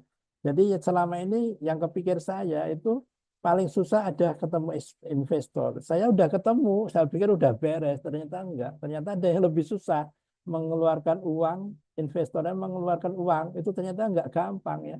Saya pikir seperti saya ngambil gaji, ngambil gaji masuk ATM udah gitu ya. Ternyata ngambil uang kalau jangankan triliun ya, saya dapat apa peserta dari industri, saya cerita, saya pikir saya dibohongin gitu kan, dibully saya gitu. Enggak Pak, saya dari industri Pak, saya ngambil uang saya sendiri 1 miliar itu susah banget Pak.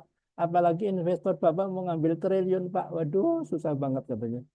Nah seperti itu, tapi saya tetap berdoa ya, mudah-mudahan ada saatnya nanti bisa turun, bisa cair ya. Mohon doanya ya. Investor saya namanya PT Sastek Anugrah Head ya. Anak perusahaan dari eh, Sastek Anugrah Alfate SAA. Nah, begitu. Ada lagi yang lain yang mau bertanya atau mau cerita-cerita? Saya izin bertanya, Pak. Ya, silakan. Untuk yang tadi Bapak bilang kalau misalnya di metabolisme terus yang kerja metabolitnya kan yang di doping metabolitnya. Nah, tapi kalau Betul. untuk doping itu kan biasanya untuk studi pendahuluan dan belum diuji apa ya, in vivo. Jadi eh, gimana kita tahu kira-kira senyawanya itu akan menjadi metabolit yang seperti apa?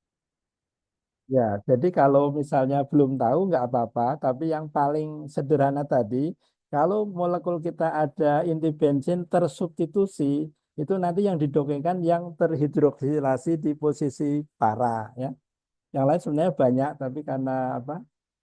Belum banyak juga yang membahas ke situ ya. Jadi tidak masalah ya. Di jurnal-jurnal itu bahkan tidak memperhatikan itu metabolit yang bekerja kecuali jadi kode PDB tadi 3ERT itu jelas ya. Liganya di situ OHT hidroksitamoksifen. Tapi kalau yang enggak itu biasanya enggak diperhatiin gitu ya. Dan itu biasanya reviewer juga tidak akan apa membahas sampai ke situ ya. Nah, seperti itu. Jadi yang perlu diketahui itu tadi ya, lihat strukturnya. Kalau ada struktur yang ada inti bensin tersubstitusi, otomatis nanti yang didongengkan posisi para. Dan reviewernya juga harus dijelasin. Belum tentu reviewernya paham juga, karena kan tidak semua reviewer belajar metabolisme obat ya. Ada lagi?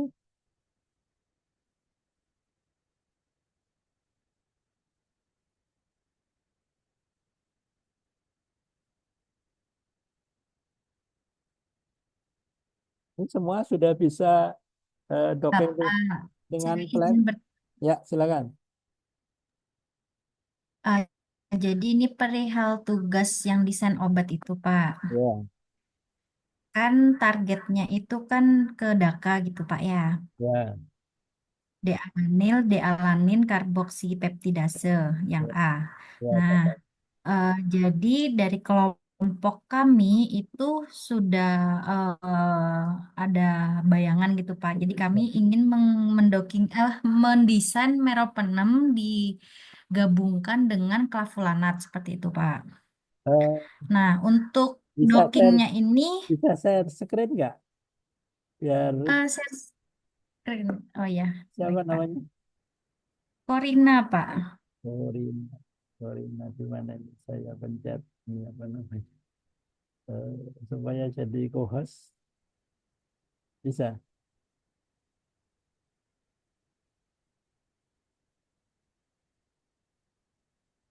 Oke, nah, diperbesar bisa.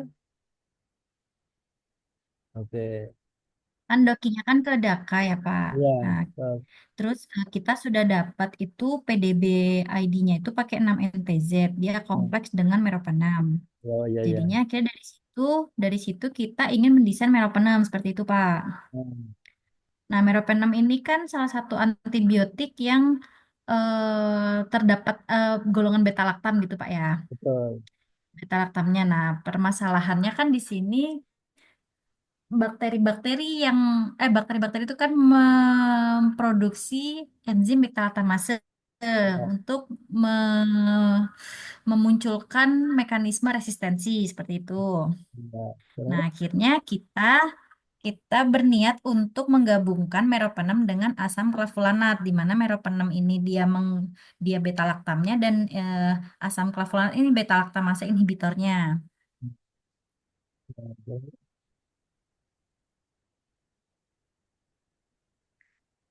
ini Meroclav Nah, ini, pertanyaan, Meroclav ini apa? ya Yang namain kalian atau ada di?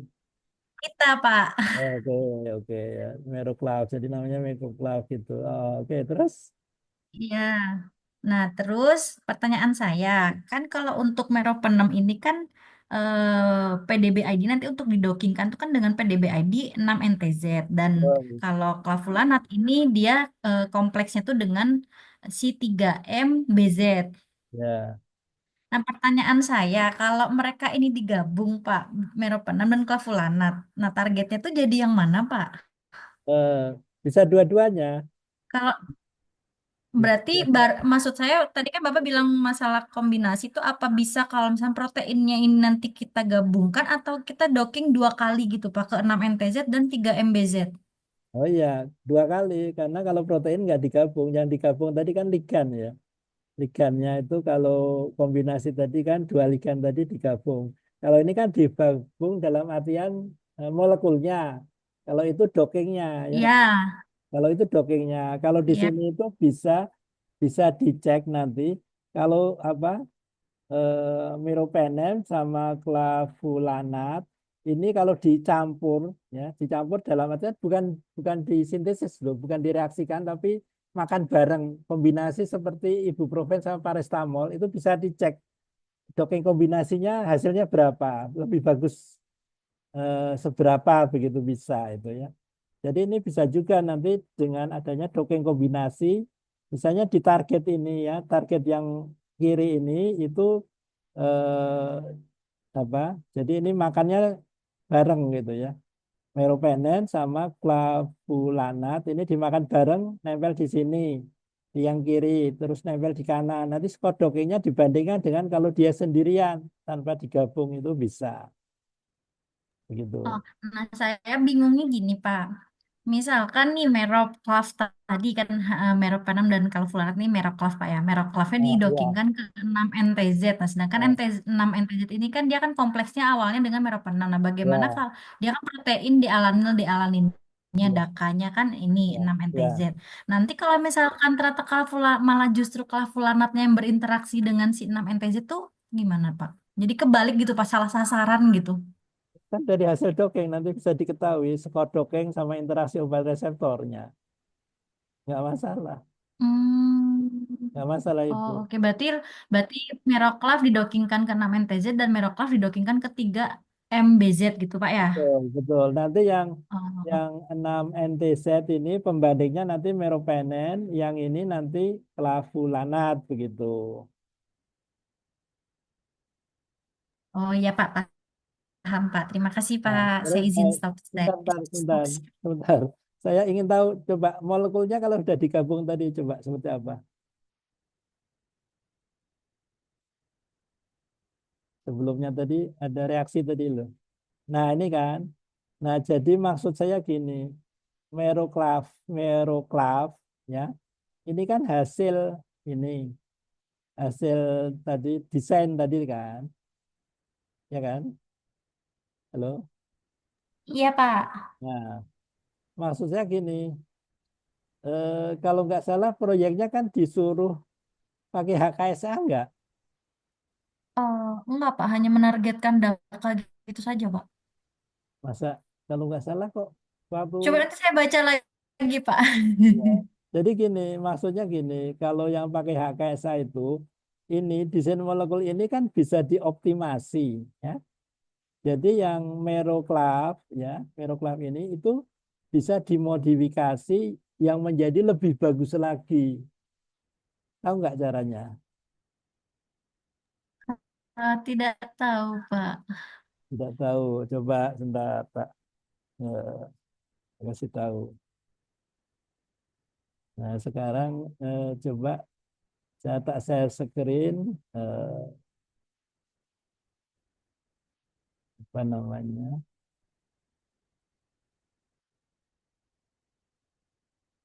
Oke, saya tak share screen ya.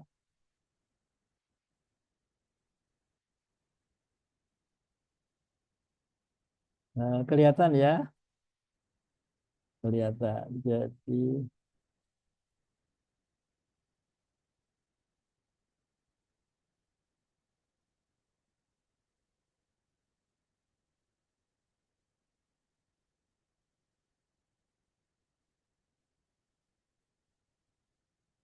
bisa lihat ini molekul Bisa Pak. eh, Jelas Pak. Jadi nanti dicek lagi ya, soalnya tugasnya kalau nggak salah itu ada HKSA-nya untuk mengoptimasi itu. Ya.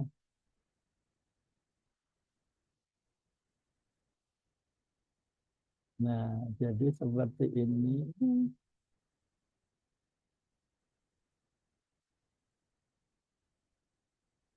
Nah, seperti ini ya. Nah, ini jadi syarat HKSA itu adalah kerangkanya harus sama ya, kerangka molekulnya harus sama ya. Jadi ini bisa kita apa istilahnya? Molekulnya gede banget. Tadi ini enggak ya. Apakah benar molekulnya ini ya? Iya Pak, betul Pak. Oke. Jadi di sini itu bisa kita buat HKSA ya. Kalau HKSA yang sungguhan itu mahal banget karena harus mensintesis seperti ini, kemudian beberapa derivat yang kerangkanya sama. Nah, jadi sebenarnya ini bisa kita bagi menjadi ini. Saya bagi menjadi. Ini adalah R ini ya. Ini R. Ini R ini ya. Ini R ya. Kemudian ini juga bisa jadi R.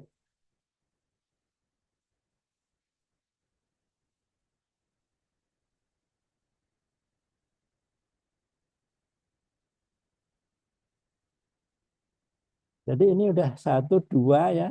1, 2. Kemudian ini juga R ini ya. Ini bisa. Kemudian ini juga bisa ini R ini.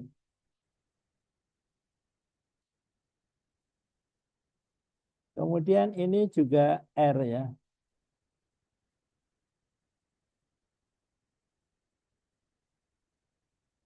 Jadi ada berapa ini? 1, 2, 3, 4, 5 ya. Ada 5R ya. 5R. Ini di sini juga bisa tapi nanti enggak terlalu susah ya. Kita buat yang apa yang simpel aja. Nah, jadi masing-masing R ini kita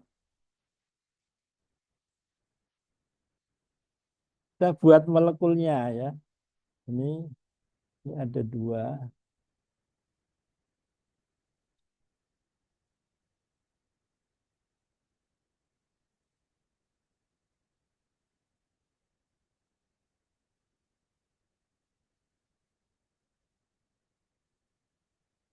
Ya. Jadi di sini R di sini bisa dimasukin 2 gugus ya. Gugus yang asli ini ya. Terus gugus yang satunya ini kan penarik elektron ya.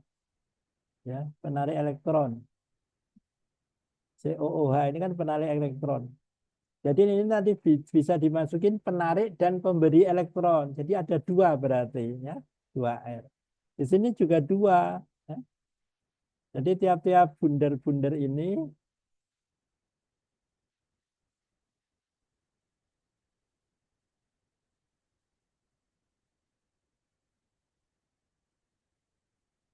tiap yang bunder-bunder ini adalah 2.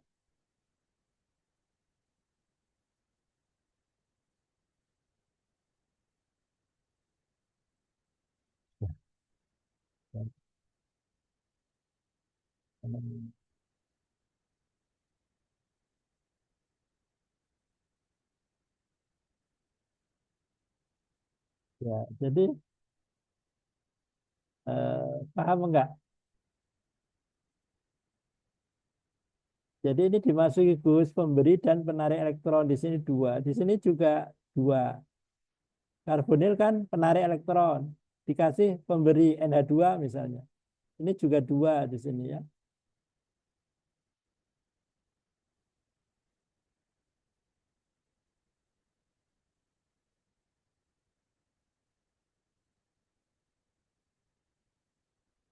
Jadi ada berapa molekul di sini?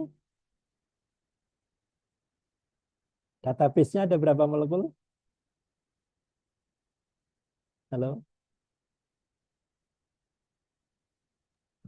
10, Pak. Kok 10? 2, 5 kan, 5. 5, Terus dia masing-masing bisa itu jadi penarik ya. dan pemberi elektron gitu, Pak 2 ya. kali 2 berapa? 2 kali 2, 4. 4 kali 2, Oh iya, jadinya 8. 4 kali 8 2, kali 2, 8. 8 kali 2, 11. 11. Kali 2, 32. Jadi ada 32. 32 molekul yang bisa dijadikan database ya, database. Nah, 32 itu kalau aslinya asli HKSA itu harus disintesis beneran, harus diuji beneran. Ini kalau HKSA asli. Nah, kita modifikasi menjadi hubungan kuantitatif, struktur dan skor docking karena skor docking bisa menggambarkan aktivitas. Makin minus makin bagus. Sehingga apa? Nanti ada 32 molekul dan 32 skor docking. Dari situ nanti dibuat persamaan garis dan dari situ nanti didesain molekul. Yang paling bagus itu nanti ini dimasukin gugus apa, ini gugus apa, ini gugus apa, ini gugus apa, ini gugus apa. Jadilah nanti kita mempunyai molekul yang jauh lebih bagus dari Meroclub gitu. Paham nggak? Oh, oh iya Pak, paham Pak, mulai paham. Ya, gitu ya. Jadi itu HKSA, HKSS ya. Saya mau mungkin jadi punya ide saya kan mau bikin buku satu lagi, tapi masih tanda tanya buku apa. Nanti mungkin saya akan bikin buku hubungan kuantitatif, struktur dan skor docking ya. Untuk insya Allah terbit bulan Juli nantinya. Mau tak carikan insentifnya. Begitu ya. Oke. Baik, Udah paham Pak, belum? terima kasih banyak Pak. Sudah Pak, sudah Ya, paham ya. Pak. Terima Nah, kasih banyak Pak ya. Hari.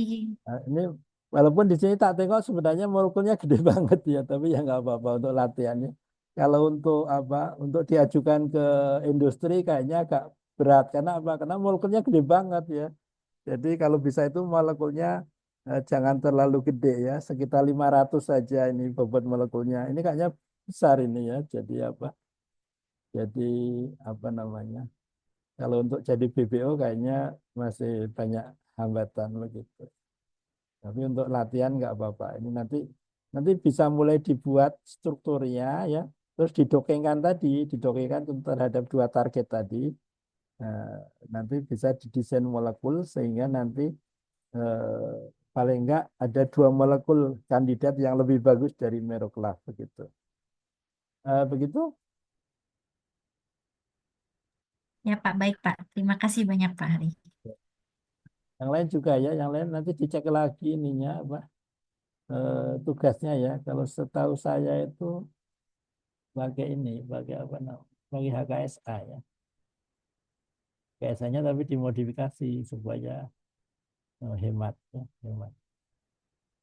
Hmm.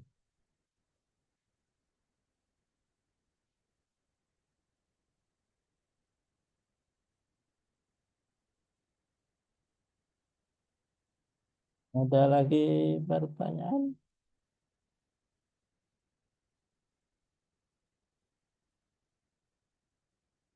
Nanti kalau nggak salah udah pernah saya share ya ininya workshop yang di kedokteran. Udah belum? Belum ya?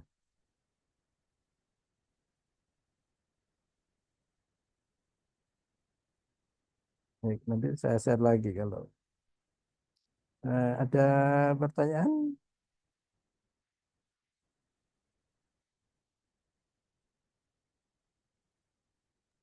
Ah, Bapak, tadi yang docking kombinasi itu ada di YouTube-nya Pak Hari ya? Ada. Itu 5 kali Oh pertemuan iya, kuliah itu ya, 5 kali pertemuan kuliah. Kali 2 oh jam. ya baik Pak. Terima kasih Pak. Oke.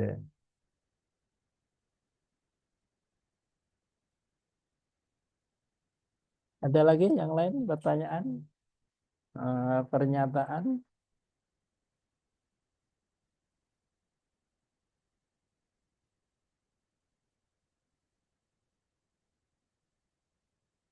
Oh ya, nanti soal ujiannya, soal dari saya, nanti mungkin tugas ya, tapi dongengnya pakai plan ya. Jadi yang belum belajar plan bisa nengok YouTube saya atau belajar temennya ya.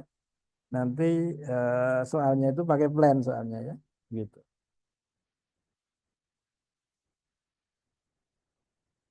Ada pertanyaan?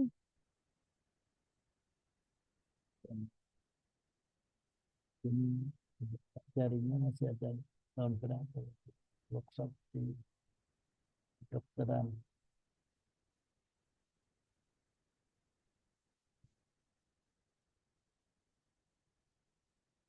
Ada.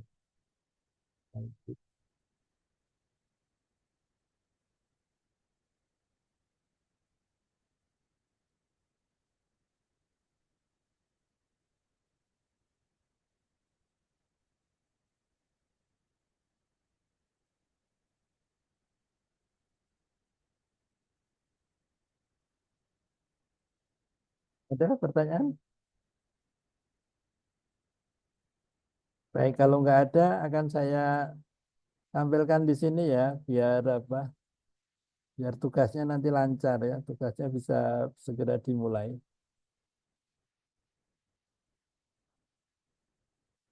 Nah, jadi ini kisar sebagai upaya pengembangan obat baru. Ya.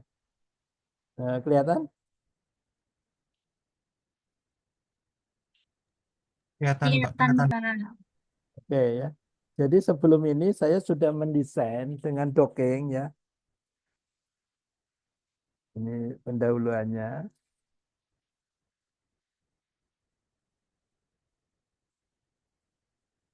Terus, tuh, mati listrik. Aduh, lagi kuliah.